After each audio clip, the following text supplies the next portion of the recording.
for me, grit actually has become an acronym that stands for gratitude, resilience, integrity, and tenacity. So I have grit. And you know how I know that? Somebody told me I did. I would do things in life that people would say, oh, if you want something done, just ask Luthy. She'll get it done. No was not an acceptable answer. Even when my mom was having medical challenge and they said, hey, listen, she may never get well. I'm like, that's not going to happen. We're more concerned about you. I'm like, no, I'm concerned about my mom. So grit was, and I think part of it comes from my family mantra. My grandmother and father used to say, if you don't ask, you don't get. So if you want to know how that transforms into being an advisor and creating a book of business and helping others, you have to go out and find clients, right? You have to have grit to do that. This business isn't for everybody. It's not easy, but it is very rewarding.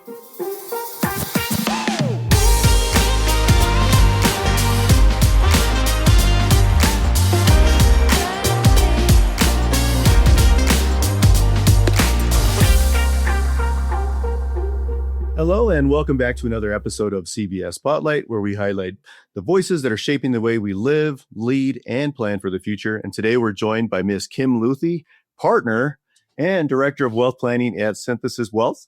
With nearly 4 decades of experience, Kim brings a rare blend of technical expertise, deep empathy, and lived resilience, from guiding clients through life's most complex transitions to helping them rebuild trust in themselves.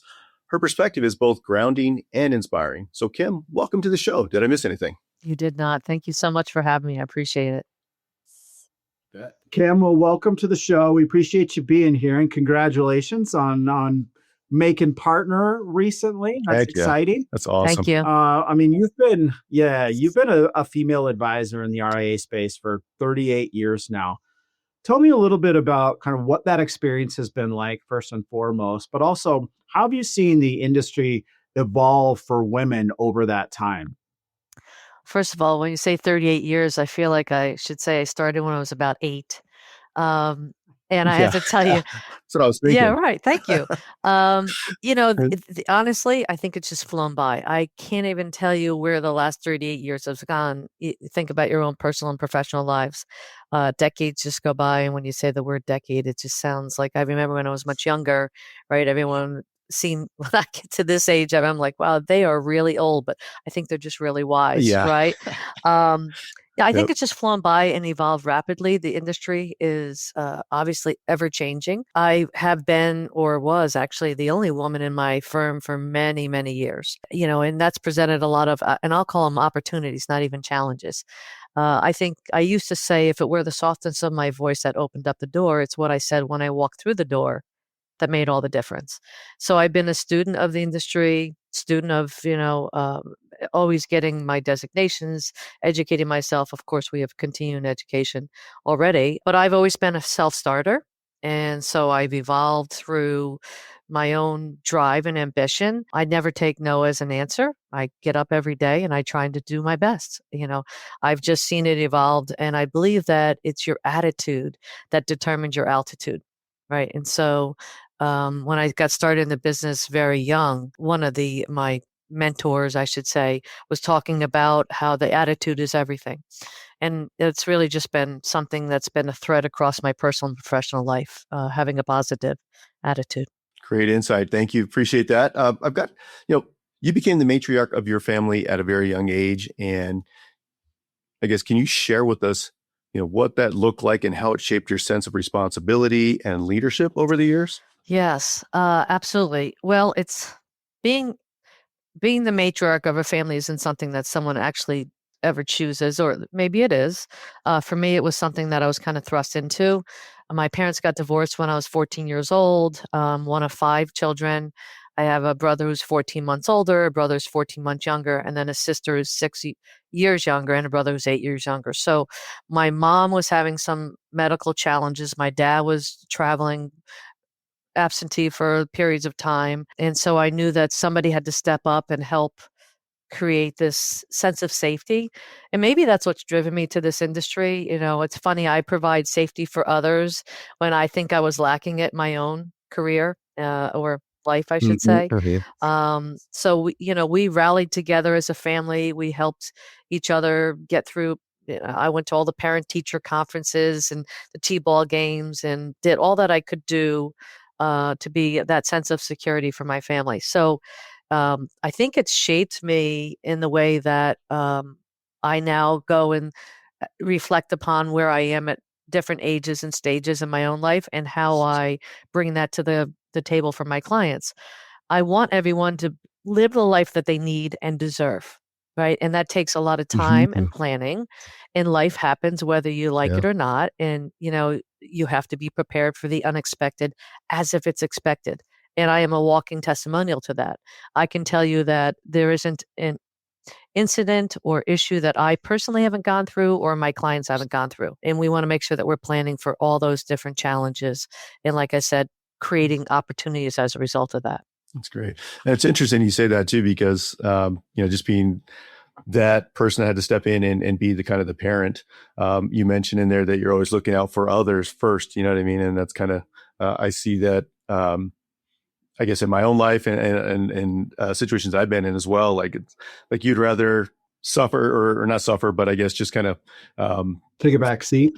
yeah, take a back seat to make sure that others around you in your life that you care about are taken care of and that they have the stuff that they Yeah. need, right? So you work harder for that, and that's it's great. It's inspiring to see and Thank hear you. from you that If that's kind of how shaped your it your fills career my as well. bucket. I don't know why.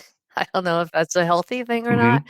but I'm a go-giver, and I used to think I was a go-getter, but I realize I'm a go-giver, Mm, and there's a difference. go Go-giver, giver, I right? like that. Yeah. And that I see our lives and the opportunities as the glass is half full. I try and surround myself with more, positive people. We know we're some of those five closest people. So I'm always reevaluating who is it Hmm. that I'm in touch with right now, who's in my life, and are they bringing Right. value? It's not that you can easily disengage with some people, particularly if they're related to you, but you can decide on how you receive that information and what is this opportunity trying to teach me, and how can I grow from this? What is this, what can I learn, and how can I bring those experiences to others? I mean, living in a little bit of a chaotic type of growing up. I mean, I had jobs from the time I was 14. I would do everything from cutting grass, shoveling driveways, newspaper route. I worked at a pizza place. I worked at ShopRite.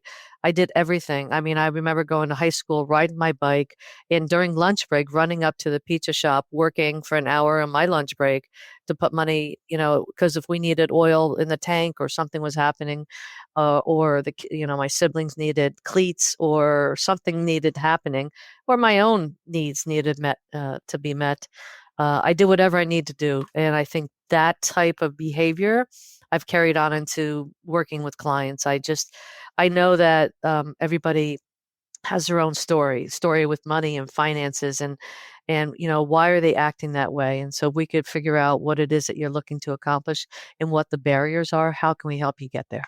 Beautiful.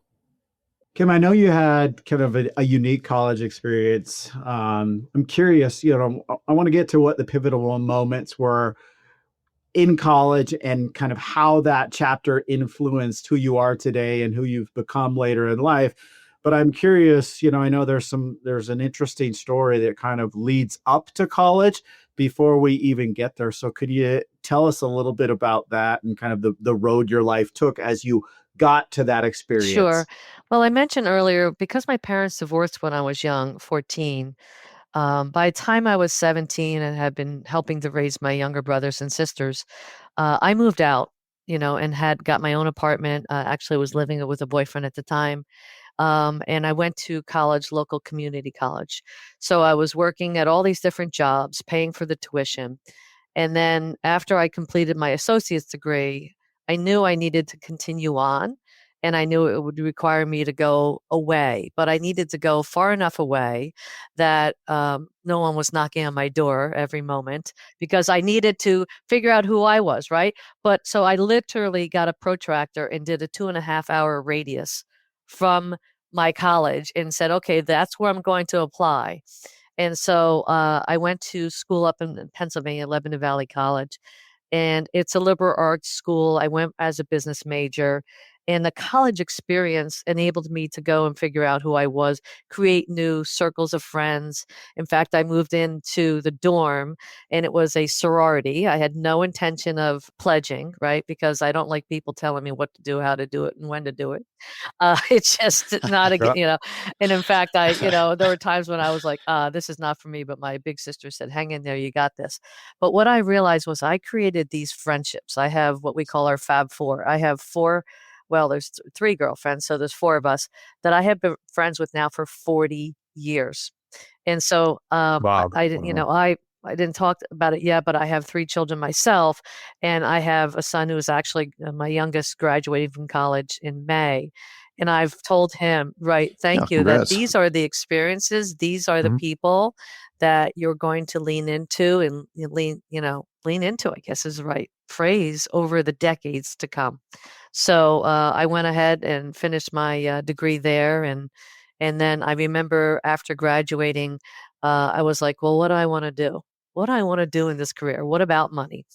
So this was before the internet, and I looked online. I looked in the newspaper for a job, and it was The financial newspaper, crazy. sales.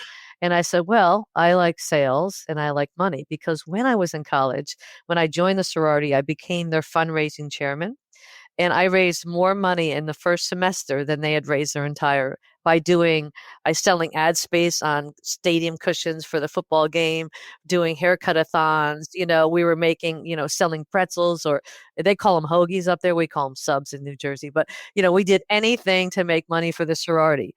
But I basically answered an ad, and I took a job in financial sales.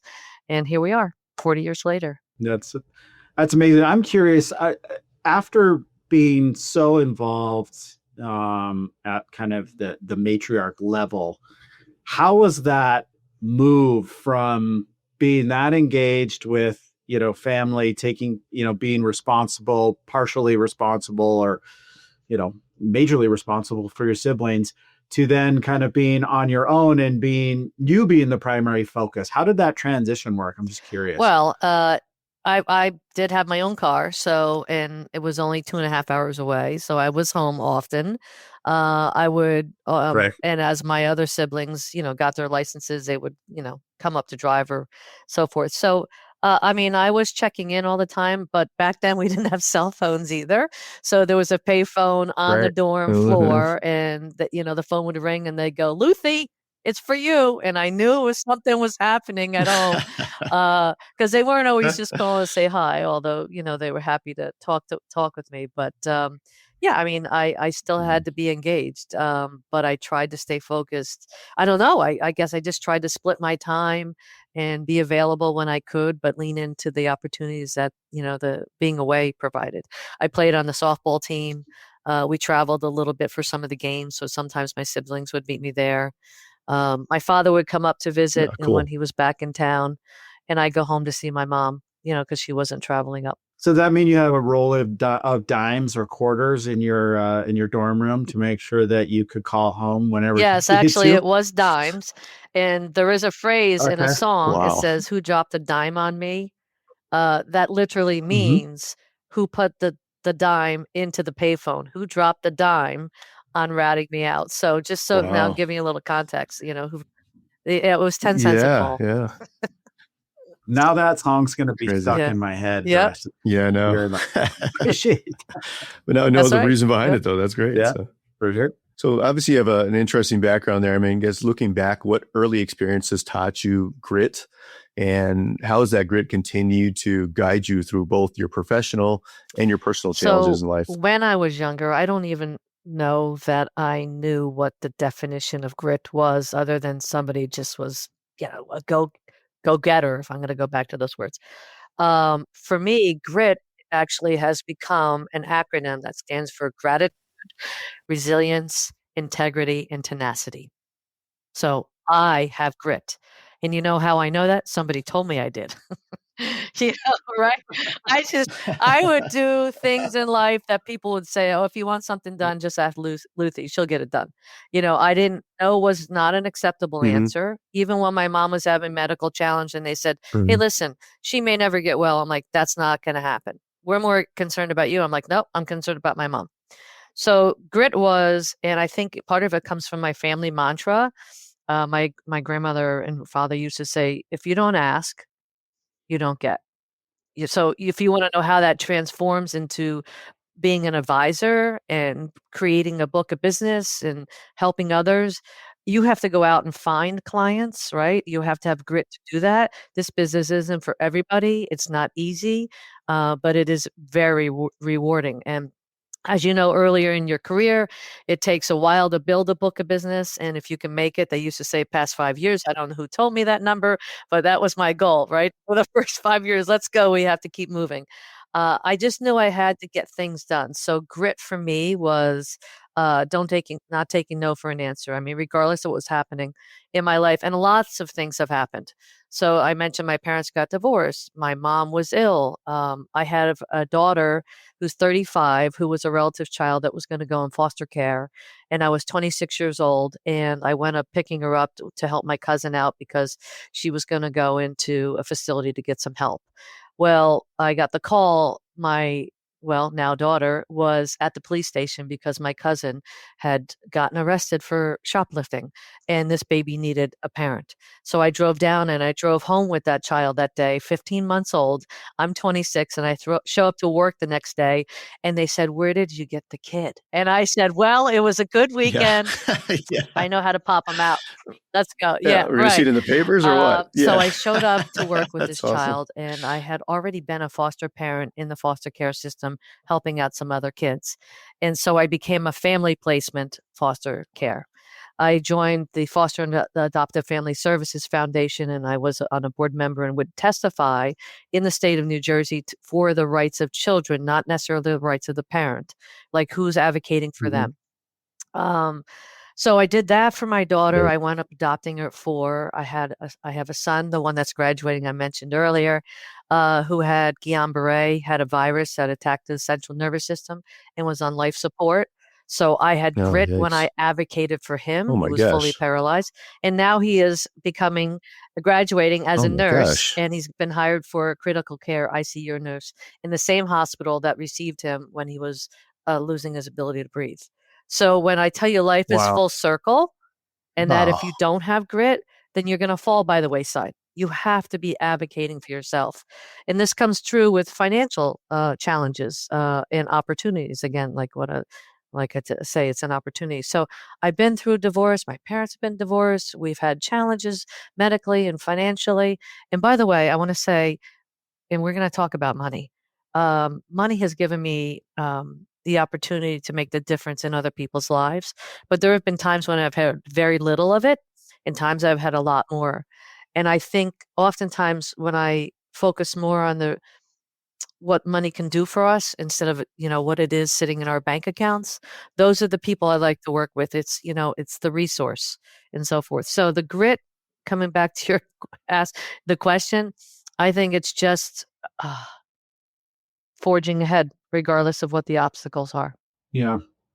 So Kim, I want to dig a little bit more, if it's okay with you, into your son's illness. Obviously, as a parent, I think I'll speak for Eric here, but the biggest fears, one of the biggest fears you have in life is your kids get sick or hurt in a way that is out of your control. So I had the ability to, you and I had a chance to have a conversation before, so I've got to hear a little bit more about this story. I would love for you to, if you're willing to, just kind of dive into how that overall experience really impacted you personally, emotionally at the time, but how that experience in particular has shaped your professional career and some of the ways that you engage with your clients. So you're going to make me emotional. It has taught me the power of love, prayer, hope, Mm, and support. mm. I have been so blessed. I mentioned my siblings, my family have been very supportive, even though we've all had challenges. And I've had great, like I said, the family mantra is if you don't ask, you don't get. I think the experience has it taught me back then, like I let go of people and things that weren't serving me. While I'm a caregiver by nature, Mhm. I don't need to collect wounded birds, give them wings, and teach them how to fly. Every single person I meet, I can't help everybody. Right. I want to lean Mhm. into those who want Yeah. help. And that's why I don't chase people. Like I have a great gift of, my life experiences, and I know that I can use those experiences to help my clients. Like I said, I think I shifted from I just was so grateful for all the help that I got. When my son was in the hospital, I had everything happen. A tree fell on my roof, right? I have friends that came over, got the tree off, fixed the roof, cut the tree down. My washing machine broke. Someone, dropped one off. I was in the hospital. We had friends and family that would reach out to other medical professionals because we didn't know what was wrong with them initially. So we were getting help from Children's Specialized Hospital in Philadelphia. We were checking to see what was wrong with him: Rocky Mountain spotted fever, tick paralysis, Lyme disease. All I know is he lost his ability to breathe and regulate his heart rate. So I remember being at the hospital, and I think again this is kind of how it shaped me as a parent, right? Especially a mama bear. You do not, like they said, "Are you a nurse?" I said, "No, I'm his mom." Like, what are we doing to get him better? And by the time we came up with a protocol on, what they did was plasmapheresis, where they pulled his blood out, introduced albumin, and tried to generate new nerves. And it wasn't until after that first round of that, which took 5 days, that he started to respond to stimuli. And when they pinched him, he grimaced. So doctors wanted to kind of go, let's see what happens next. I said, no, no, let's do another round. This is the only thing that's working. You have this machinery going into his femoral artery. He could lose his leg if it gets infected. We need to keep doing this. And Ugh. so as I walked away from the group of doctors, they said, Mom is not happy with status quo. And to be honest with you, in my head, I said, damn, Skippy, let's go. Let's introduce another Yeah. one and get him healthy. Yeah. So I Yeah. just feel like that whole experience, I walked away from that and I leaned into doing vision boards and finding clarity in what it is that I wanted in my own life. And I created a vision network where we created vision boards and accountability partners so other people can help find clarity as well. So many things have come out of that whole experience. The way that, I engage with my family, being fully present, not just running around trying to help so many people, but really being fully present in all the relationships I had. So I hope I answered your question. I don't know. I think it just helped me really lean into the power of prayer and love and hope and support. Yeah, you did answer it, and I you got where I wanted to get was, which when the first time we had this conversation, I remember you telling the story on how the doctors were they seemed okay with status quo, and it was because you were a mama bear. Yeah. Oh yeah, Mama like bear. Yeah. making sure that no, this is not okay. It's not It's what not we're good gonna do enough. with. Yeah. And that really struck me. Like, I don't know if I personally would have would have been able to do that, right? Like, not because I didn't want to, but I don't know. It just struck me when we talked about it the first time, is like that there's so much strength involved there to question the quote unquote professionals and do what you think and know is right in your heart, and not just Mhm. take their word for it. Um, Yeah. and Right. ultimately, that sounds like that's what made the difference and got him to where he is today, which is really an amazing Thank you. story. And you know what I would call that? I think I Absolutely. learned that I was an advocate, right? And that we're an advocate for our clients, but I was an advocate Right. for my son and for his health. And I not only did I know what was right in my heart, but I felt it in my gut, right? And so if we only followed our heart, we'd Mhm. really, it's a very emotional roller coaster. But when you follow your gut, and because Right. we had been lying there in that hospital room for weeks already, and they were trying all these different things, and they were talking to other professionals, and it's not a very common virus now that how COVID affects your your lungs and your ability. This affects your central nervous system, and it eats away at the myelin that surrounds your nerves, and it short circuits your body. So again, it's not a very common thing, and so not every doctor has dealt with it. And they're going to go to the process of elimination, and I respect people who go through this type of education in medical and healthcare. But I also know that if you don't question or you don't ask questions, then how are they going to know what, even in your own healthcare journey, right? We know people who advocate for it. And actually, at the time, I said I was going through a divorce. I had just gotten divorced.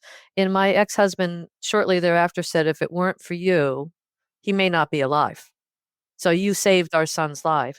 And I was able, because of this business, to be able to live in that hospital. And I had my laptop, but also I had people in my firm that were helping to support my clients, right? So that's about that support and the people that surrounded me. It wasn't just in the hospital and people bringing us meals and people taking care of the tree on, on the roof and all that. It was all these people that I guess I had leaned into that now the universe was bringing back into my world. And actually strangers, or I would say acquaintances that I'd met through networking events, would show up with meals. We ate like Mhm. kings at that hospital. I mean, Oh, wow. I'm telling you, and there was a sleep room, and I Wow. was able to kind of sometimes go and catch a few winks, and then get back in there. And I even remember I stood so long, I had to change my sneakers out, right? Because like I was wearing the, so Oh, wow. I just feel like I don't know where I'm going with this. I just feel like I leaned into what the universe was sending back my way. Mhm. Mm-hmm.